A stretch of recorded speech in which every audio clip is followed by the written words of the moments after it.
Viewer discretion is strongly advised. The following is for educational and entertainment purposes only. This is the verbatim federal courtroom testimony of the Sean Diddy Combs trial, as reported by Inner City Press. Nobody expected him to show up. The court had already heard from Cassie, Will Smith, Monique, and others, but when Ice Cube stepped through those courtroom doors, everything changed. A man who built his legacy by never backing down now stood face to face with a system he once tried to walk around. And today, he walked straight through it. Cube wasn't there for fame. He wasn't there for headlines. He was there to testify. And what he brought with him, documents, voice recordings, names, and connections, made the entire courtroom freeze. This wasn't just about Diddy anymore. This was about an industry, an underground system of control, manipulation, and exploitation, backed by the very people we've been told to worship. The stories involving Jamie Foxx, Oprah Winfrey, Quincy Jones, and others now had a witness. And that witness was Ice Cube. It was supposed to be just another procedural day. The cameras outside the courthouse buzzed. Reporters shuffled through paperwork. Diddy's legal team adjusted their ties, pretending to be calm while the walls quietly crumbled around them. But then the doors opened, and in walked Ice Cube. No entourage, no press statement, just Cube, holding a manila folder, eyes locked forward, walking through the room like a man who'd been waiting years for this moment. The whispers started immediately. Some of the jurors sat upright. Even the judge leaned back in his chair like he wasn't sure what was about to happen. Diddy didn't even look up at first, but when he finally did, the color drained from his face. "I wasn't called," Cube said. "I asked to speak." The judge nodded. There was something about his voice, steady, heavy. It didn't sound rehearsed. It sounded like testimony that had been simmering under the surface of hip-hop for 3 decades. And the first thing he said, "Some of y'all didn't realize I'm not part of the club," and that's what pissed them off. The courtroom fell into silence. Cube didn't speak as a rapper. He didn't speak as an actor. He spoke as a man who'd survived the system, watched others fall into it, and finally decided to rip the cover off the entire thing.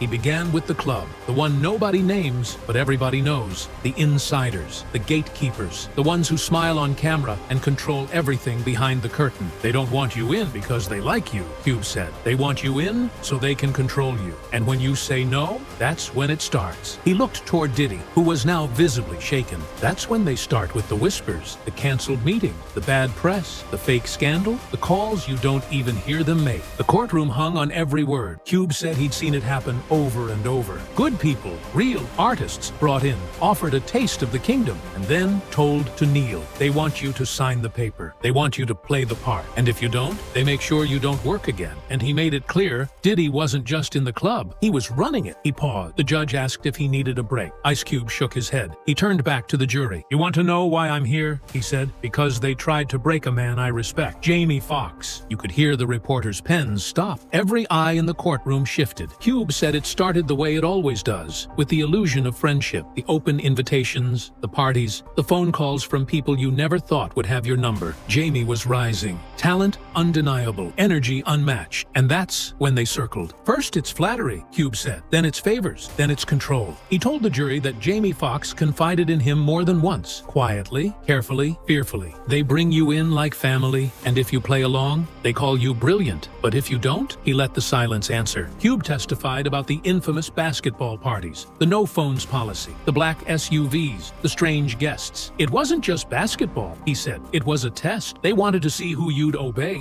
who you'd question, and who you'd protect." He said, "Jamie played it cool, laughed it off, stayed polite, but he never fully gave in, and that's when the rumors started. Suddenly, he's too difficult. Suddenly, his health becomes a question. Suddenly, he's missing from headlines, but showing up in the gossip blogs." Cube said the 2023 medical emergency wasn't coincidence. That was punishment. That was a warning shot dressed up as a complication. He said Diddy's circle didn't just throw parties. They built archives, cameras, footage, moments you didn't know were being recorded. And once they had it, they kept it, and they used it. Cube told the jury that Jamie had once called him after a Diddy event. He didn't go into detail, but he said Fox was shaken. He said, "Cube, I can't talk about it." but I can't unsee it either. If the courtroom wasn't stunned before, they were now, because the next name out of Cube's mouth was Oprah. It wasn't just Puff, he said. There's layers to this. He explained that during the height of Jamie's rise, right after Ray, right before the Oscar buzz, Jamie got a phone call, a quiet one, from Oprah herself. She said, "You're blowing it." Cube didn't flinch as he recounted it. He said Jamie was shocked. He thought she was calling to congratulate him, but she was calling to redirect him. She told him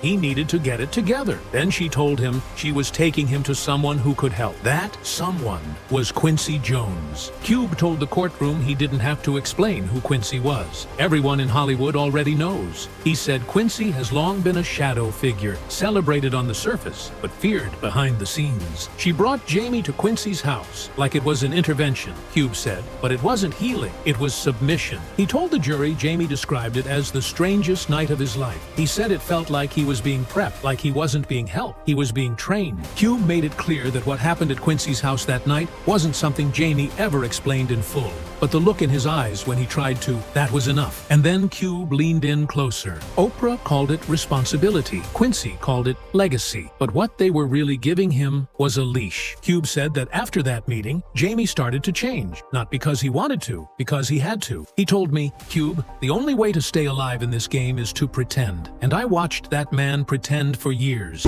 If you're enjoying this story, kindly do us a favor and subscribe to our channel. It is free and won't cost anything, but it means the world to us. We're just a small channel trying to grow. Thank you, and back to the video. He paused. But now, nobody's pretending anymore. Ice Cube didn't flinch as he brought up the next name. Quincy Jones, he said slowly. Ain't just a producer. In this town, he's a godfather. The courtroom didn't move, not even a breath. Cube looked toward the judge. With respect, this ain't gossip. It's truth, and it needs to be on record. He told the jury that for decades, Quincy's name was whispered behind closed doors, revered publicly, feared privately. And what he did to earn that fear, well, that's the part people only hint at in songs and coded interviews. Cube leaned forward. You don't get as powerful as Quincy without making deals. And I'm not talking business deals. I'm talking soul trades, the kind of arrangements that don't come with contracts, just control. He testified that Jamie Foxx's interaction with Quincy was no accident. That meeting, arranged by Oprah, wasn't casual. It was a handoff, Cube said. Jamie was being passed from one handler to another. The room was dead quiet. He told me later, Cube, it wasn't advice he gave me. It was instruction. According to Cube, Quincy presented the meeting as mentorship, but Jamie knew better. He said it felt like being processed, not help, processed. Cube told the jury that he's heard similar stories from other men in the industry. Men who vanished from the spotlight, changed their public image overnight, or had quiet breakdowns and were never heard from again. Quincy's method was charm, but his message was the same as Diddy's. Do what you're told, or we'll make sure you never work again. He then brought up something more chilling. Cube claimed he'd seen old photos, private photos, passed around discreetly over the years, photos that weren't supposed to exist, and every time Quincy was in the background, smiling. But the people in the photos, they weren't smiling. He told the court he couldn't confirm everything he'd seen, but he could confirm this. Quincy's not just a mentor, he's a middleman, and the people he answers to, we still don't have names for them. Cube stood tall. I want to talk about how they keep you quiet, he said, because it's not just fear, it's blackmail. He told the jury that Diddy's power wasn't just in his money, it was in what he kept, the footage, the tapes, the secrets, collected over decades, compiled from parties, studio, private jet, hotel rooms, all cataloged, all organized, all saved. They don't just invite you to party, they record you at those parties. Cube looked at the prosecution. You want to know how many people stayed quiet over the years? Ask how many people got a flash drive in the mail with no return address. Ask how many got a phone call from a blocked number playing audio of them doing something they don't remember. Ask how many careers disappeared after they said no. He said Jamie Foxx wasn't the only one.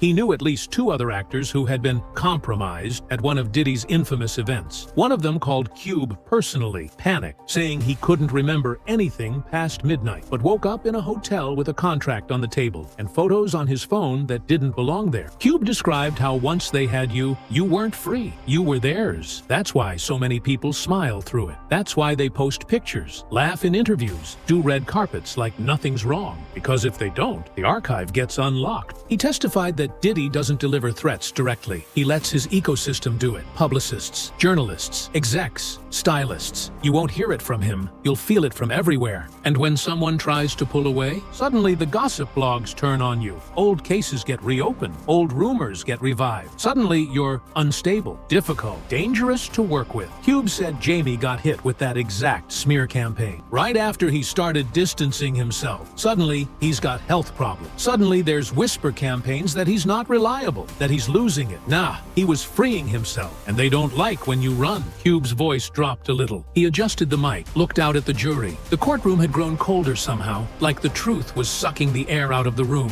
I went to one of them, he said, just once. He said it happened in the early 2000s. A quiet invitation, not a party flyer, not a press invite, just a name, a time, and a car waiting outside his hotel. They said it was a networking night. That's what they always call it. Cube said he arrived at a massive Beverly Hills mansion. Gate closed behind him, phones taken at the door. And once he stepped inside, it wasn't a party, it was an operation. He described low lights, no music, just ambiance, people whispering, security at every corner, and most chilling, rooms that weren't labeled, just doors, some cracked open, some with strange sounds behind them. He said he recognized people, A-listers, some looking dazed, some looking terrified. And then he saw something he never forgot. I saw a man I admired, one of the biggest names in the game, slumped over on a couch, eyes wide open, and a camera was pointed right at him. Cube said he turned around and left, didn't say goodbye, didn't ask questions, just walked out and got back in the car. The next day, he got a call, blocked number. All it said was, "We saw you leave." He said nothing ever came of it, but he never went back. Because I knew what it was. That wasn't a party, that was a trap. Cube looked straight at Diddy and said, "You didn't just ruin lives, you filmed them first." The judge had to pause the court. Reporters were shaking. Diddy's lawyer whispered furiously into his ear, but Puff didn't respond. He stared ahead, jaw locked. Because this time, cameras weren't his. By the time Ice Cube reached this point in his testimony, the courtroom no longer felt like a courtroom. It felt like a confession booth, a reckoning. Even Diddy's attorneys had stopped objecting. The damage had already been done, and Cube wasn't finished. They didn't just try to silence Jamie Foxx, he said. They tried to erase him. He told the jury that in Hollywood, silence isn't requested. It's enforced through patterns, through pressure, and through precision attacks that make it look like someone just slipped off the radar. But behind the scenes, it's surgical. After Jamie walked away from those parties, things started happening, Cube said. Roles he was confirmed for, gone. Rumors popping up everywhere. One day he's a legend. The next, he's unreliable, difficult, problematic. Cube paused. Let that word hang. They use that one a lot. Problematic. It's code for he said no. He pulled out a document, a calendar of meetings and bookings for Jamie between 2019 and 2021. The jury looked confused until Cube highlighted a series of cancellations, back to back to back, all tied to execs with direct connections to Bad Boy, Revolt TV, or one of Diddy's satellite companies. Coincidence? Not a chance. He described how Jamie's Netflix projects were pushed, how scripts he was set to produce were suddenly stuck in legal, how collaborators he'd worked with for years suddenly stopped answering. And then came the health scare, Cube said quietly. He looked down for a moment, then continued, "You really think that was natural? That a man like Jamie, in peak shape, just collapses during filming? That it happens right after he started making noise about what he saw?" Cube didn't accuse, he implied, but the weight behind his words made it clear what he believed. "I don't know what happened in that hospital," he said, "but I know fear, and I know retaliation. And that wasn't just a medical incident, that was a message." Cube claimed Jamie was being punished not just for what he said, but for what he refused to be, a puppet, a mouthpiece, a tool. He said Jamie was offered multiple chances to come back into the fold. They offered him roles. They offered him press redemption. All he had to do was smile, shake hands, and act like nothing happened. But Jamie refused. That's when they tried to replace him. That's when the clone rumors started. That's when people started asking if he was even alive. That's what they do. They deconstruct you, piece by piece, until even your fans don't know what's real. Cube's voice dropped again.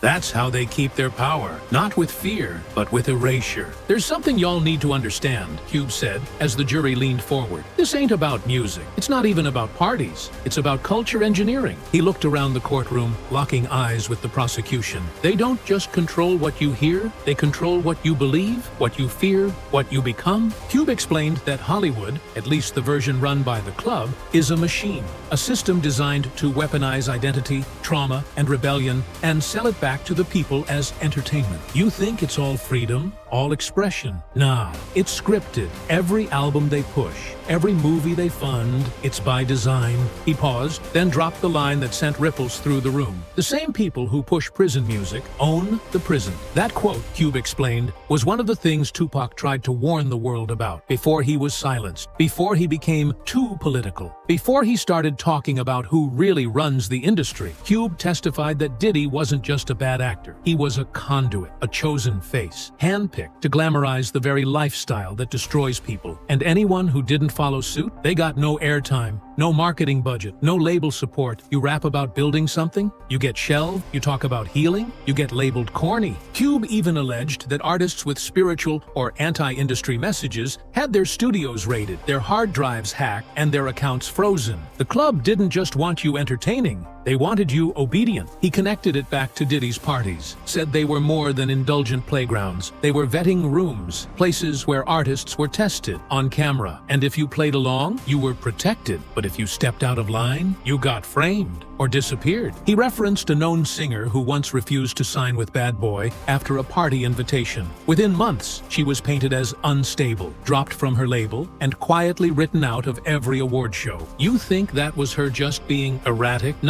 That was punishment. Cube looked back at the jury and said what nobody else had dared to say so far in the trial. Y'all sitting here trying to figure out what Diddy did. But the question you need to ask is, how many people helped him do it? And in that moment, the trial stopped being about Diddy alone. It became a mirror. The judge asked if he wanted to give closing words. Cube nodded. He stepped away from the stand, walked to the center of the courtroom, and stared directly at Diddy. You built a kingdom out of other people's silence, he said. You called it success, but it was slavery. Diddy didn't move. He was pale, eyes locked. Cube continued. You didn't just throw parties. You created prisons, emotional ones, psychological ones, and you filled them with people who thought they were being celebrated, but were really being captured. He turned toward the gallery. To every artist watching this, to every kid dreaming of making it in music or film, ask yourself who's standing at the door of that dream, who's holding the key, and what do they expect from you before they'll let you in? He took a breath. I stayed quiet for a long time.